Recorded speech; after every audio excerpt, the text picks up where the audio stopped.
안녕하세요, 가치아입니다. 3월 21일 목요일 국내 시장이 마감되었습니다. 자, 오늘 시장 흐름을 보셨겠지만 정말 보기 드물게 굉장히 좋았어요. 코스피가 2.4%의 급등이 나왔었고, 또 주봉으로 볼게요. 그동안 제가 계속 강조해드렸던 것이 2650포인트에서 2700포인트 정도, 여기에 한 차례 매물대가 있었고 또 몇 차례 도전에 실패를 했었잖아요.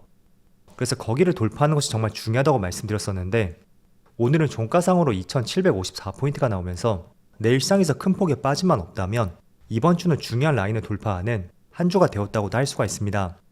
그래서 내일 시장을 조금 더 지켜봐야 되겠지만, 어쨌든 큰 급락만 아니라면 약 2년간 형성이 되었던 고점을 돌파했다고 생각이 되고, 그런 관점에서는 앞으로 조금 더 시장이 추세적으로 상승이 나올 수 있는 가능성이 높지 않을까, 이렇게 말씀드리겠습니다. 그리고 코스닥은, 자, 코스닥도 1.4%의 급등이 나왔고, 그리고 올해 초 고점, 이 고점도 돌파했네요. 그럼 이어서 코스피 상위 종목들을 볼게요. 오늘은 기아를 제외하고 전 종목이 모두 빨간불이 들어왔습니다. 특히 반도체 관련주에 큰 급등이 있었고, 또 자동차 관련주, 현대차라든지 삼성물산, 저PBR 관련주도 굉장히 강세 흐름이 나왔습니다. 금융주도 마찬가지였죠. 그리고 코스닥도 마찬가지로 반도체 관련주, 동진세미캠이 16%의 급등이 나왔었고, HPSP라든지 솔브레인, 코스닥도 전체적으로 반도체 관련주에 좋은 흐름이 나왔습니다.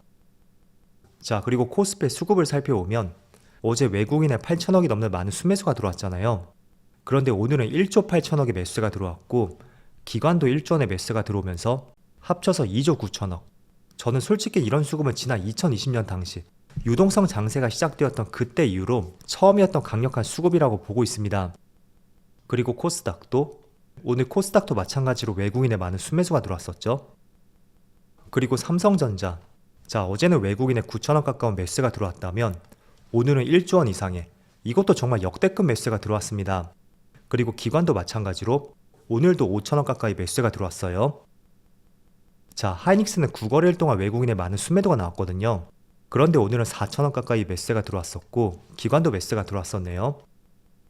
자, 반면에 2차전지 관련주들, 에너지솔루션이라든지 삼성 SDI, 그리고 에코프로, 물론 에코프로 쪽은 매수가 들어왔지만 확실히 반도체보다는 매수 탄력이 부족한 것을 알 수가 있고, 그리고 저PBR 관련주, 현대차는 오늘 많은 매수가 들어왔죠. 또 삼성물산도 꾸준히 외국인의 매수가 들어오고 있고요. 그럼 이어서 주체별 매매 동향에 대해서 살펴보도록 하겠습니다. 3월 21일 외국인이 가장 많이 매수한 종목은 삼성전자, SK하이닉스, 삼성전자 우선주, 현대차, HLB, 이렇게 순서대로 매수했고, 또 기관도 삼성전자, SK하이닉스, 에코프로비엠, 포스코홀딩스, 현대차, 이렇게 순서대로 매수를 했습니다. 자, 이어서 해외 증시를 볼게요. 어제는 미국의 3대 지수가 모두 급등으로 마무리되었습니다. 나스닥이 1.2% 급등이 나왔었고, 이걸 분봉상으로 확인을 해보면 미국 시장으로 오후장부터 갑자기 급등 흐름이 나왔습니다. 그리고 S&P 500도 마찬가지로 0.89%의 상승이 나왔고, 비슷한 시점부터 반등이 나왔죠. 그리고 다우지수도 1% 급등과 함께 어제 다시 한번 역사상 신고가를 경신했습니다. 자, 우선 어제는 연준의 FOMC 회의가 있었습니다. 그런데 최근에 시장이 조금은 빠졌었잖아요. 그리고 코인 시장도 빠졌었고요. 그 결정적 이유 중에 하나가 1월과 2월쯤에 생각보다 물가가 예상치를 상회했었고, 그 때문에 3월 FOMC에서 점도표 수정 가능성이 있고, 금리 인하가 올해 3번에서 2번으로 수정될 것이다, 이런 전망들이 계속 나오던 시기였습니다. 그래서 시장이 FOMC를 앞두고 조정이 조금 발생이 되었다고 생각이 돼요. 자, 그런데 파월 의장의 발언이 나오고 나서 증시가 갑자기 급등을 했습니다. 그 이유는 예상치가 2번이 아닌 3번으로 기존 그대로 금리 인하 횟수를 줄이지 않을 것이고, 그 때문에 시장이 크게 환호를 했다고 생각이 됩니다. 물론 저는 3번이 아니고 다소 어두운 전망을 했었던 이 2번의 수정안이 나온다고 해도 아마 시장에 상승이 나왔을 가능성이 높다고 생각이 돼요. 그 이유는 충분히 이런 부분에 대해서 악재라면 악재라고 할 수가 있겠죠. 그게 시장에 많이 반영이 되었고, 이거는 재료 소멸 관점에서도 볼 수가 있습니다. 그래서 3회가 아닌 2회가 나왔다고 해도 충분히 시장에 상승이 나올 수도 있었겠죠. 그런데 예상외로 3번을 그대로 한다고 발표를 했던 만큼 그런 부분에서 시장이 조금 더 크게 탄력을 받고 있는 것 같습니다. 그래서 지금 알려져 있는 것은 올해만 3번이고 내년에도 3번 정도, 그리고 내후년에도 3번. 이렇게 1년마다 3번씩 진행할 예정이라고 해요. 그래서 처음으로 금리 인하 시점이 언제가 될지 모르겠지만 조금 빠르게 기대를 해본다면 어쩌면 5월이 될 가능성이 있고, 또는 일반적인 흐름대로 본다면 아마도 하반기부터 본격적으로 시작이 되지 않을까, 그렇게 판단하고 있습니다. 자, 어쨌든 이런 부분은 주식시장에는 굉장히 호재로 작용이 될 수밖에 없을 거예요. 그래서 금리 인하를 하게 된다면 당연히 기술주들, 그쪽은 당연히 주목을 해야 되고, 그런 관점에서 오늘 국내 시장도 대체적으로 기술주 위주로 시장에 강한 상승이 나왔다고 볼 수가 있습니다. 그리고 어제 반도체 지수도 반등이 나올 만한 위치에서 반등이 나왔죠. 또 1.6% 급등이 나왔고요. 일단 어제는 연준의 금리 인하 이슈가 있었고, 또 추가적으로 볼 수 있는 이슈, 바로 어제 마이크론 테크놀로지의 실적 발표가 있었는데, 저도 어제 실적 발표가 있는지는 몰랐었거든요. 그런데 영업이익이 흑자로 돌아섰고 매출이 57%나 급증했다는 굉장히 고무적인 기사가 나왔습니다. 제가 내용을 조금 더 찾아보니까 시장에서 전망했던 매출보다도 무려 10%를 상회한 수치를 발표했었고, 그 때문에 장중에는 2.4%, 그리고 시간에서는 무려 18% 급등이 나왔습니다. 그래서 오늘은 충분히 기술주의 상승이 나올 수도 있었던 중요한 하루였었고, 거기에 반도체 관련주, 마이크론 테크놀로지 급등이 나옴에 따라서 기술주 안에서도 반도체 관련주 다시 한번 강한 상승이 나왔습니다. 그리고 우리가 주목을 해볼 수 있는 것은 어떤 부분에서 예상치를 뛰어넘는 실적이 나왔을까? 그 점을 뜯어서 보게 되면 여기 사진에도 나와 있듯이 HBM, AI 반도체라고 할 수가 있겠죠. 자, 그래서 직접적으로 비교를 할 수 있는 기업이 바로 삼성전자와 하이닉스가 있습니다. 그래서 오늘 그 두 종목의 급등이 나오고 있고, 또 한 가지 추가적으로 볼 수 있는 것은 오늘 수출 산업 경기 전망 지수가 나왔는데, 자, 여기 밑에 차트를 보세요. 가운데 중심선이 100이거든요. 즉 분기마다 계산을 하는 겁니다. 직전 분기보다 수출이 많이 늘어난다면 이 값은 100을 기준으로 해서 크게 벌어질 수가 있습니다. 그런데 21년도하고 22년도 이때는 120을 고점으로 해서 산업경기 전망지수가 계속 하락했었고, 반대로 23년이 되면서 본격적인 반등 추세가 나왔습니다.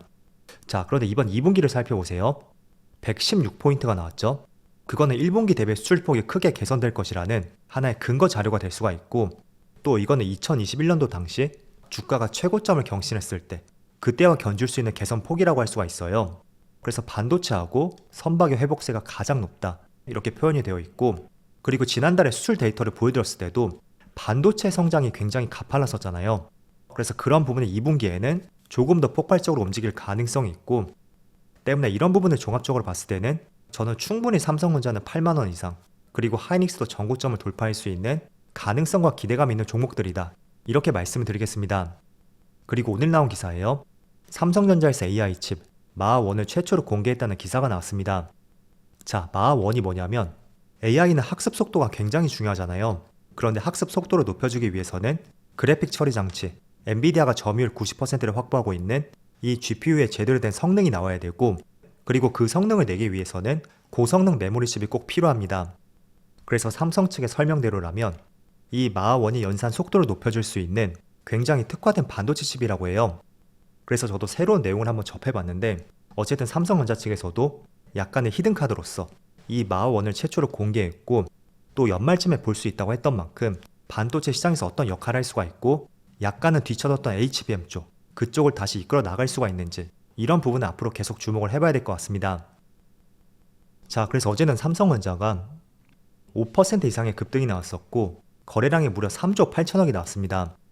정말 보기 드문 상승과 거래 대금이었다고 생각이 되는데, 오늘은 하이닉스가 8% 이상의 급등과 함께 어제 못 갔던 부분을 크게 만회를 하는 것 같습니다.